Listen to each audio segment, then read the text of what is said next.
নমস্কার বন্ধুরা, মিনুর রান্নাঘরে আপনাদের স্বাগত। আজকে আমি লাউ চিংড়ি বানিয়ে দেখাবো। প্রথমে আমি লাউগুলোকে কেটে টুকরো করে নিয়েছি আর ভালো করে ধুয়ে রেখেছি। এবার কড়াতে তেল গরম করে জিরে ফোড়ন দিয়ে তাতে লাউগুলোকে দিয়ে দেবো আর নুন হলুদ দিয়ে একটু ভালো করে নাড়াচাড়া করে আমি ঢাকা দিয়ে দেবো। ঢাকা দিয়ে একটু ভালো করে সেদ্ধ হয়ে আসলে তখন আমি ওই কড়াতেই আবার তেল দিয়ে আমি চিংড়ি মাছগুলোকে ভেজে নেব।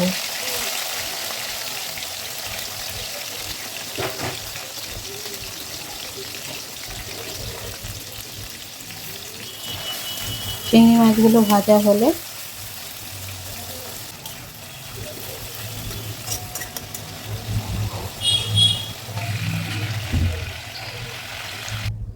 আমি ওই তেলে আদা কাঁচা লঙ্কা বাটা দিয়ে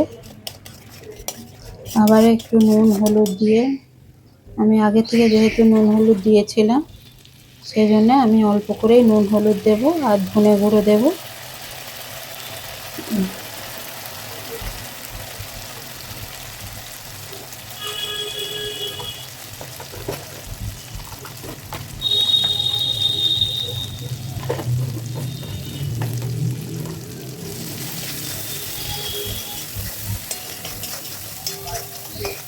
আর সেদ্ধ করা লাউটা দিয়ে দেবো, দিয়ে আবারও আমি ঢাকা দিয়ে দেবো।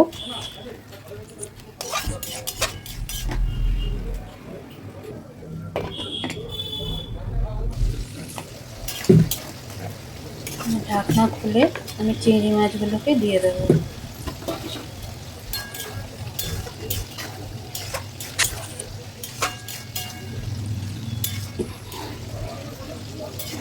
চিংড়ি মাছগুলোকে দিয়ে ভালো করে নাড়িয়ে আবারও ঢাকা দিয়ে জল শুকনো হওয়া পর্যন্ত আমি নাড়বো। ঢাকা খুলে খুলে আমি নাড়িয়ে দেবো। এবারে অল্প একটু চিনি কাঁচা লঙ্কা দিয়ে দেবো,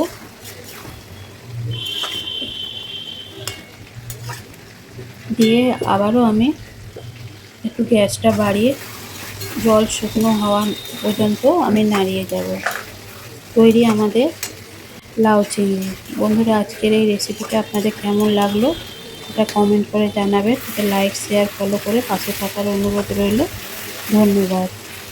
আর আপনাদের কাছে আরেকটা জিনিসের জন্য আমি ক্ষমা চেয়ে নিচ্ছি। আমার আজকে ভিডিও করাটা ক্যামেরাটা ভুল ধরা হওয়ার জন্যে ভিডিওটা ঠিক মতন হয়নি, তার জন্য ক্ষমা প্রার্থী।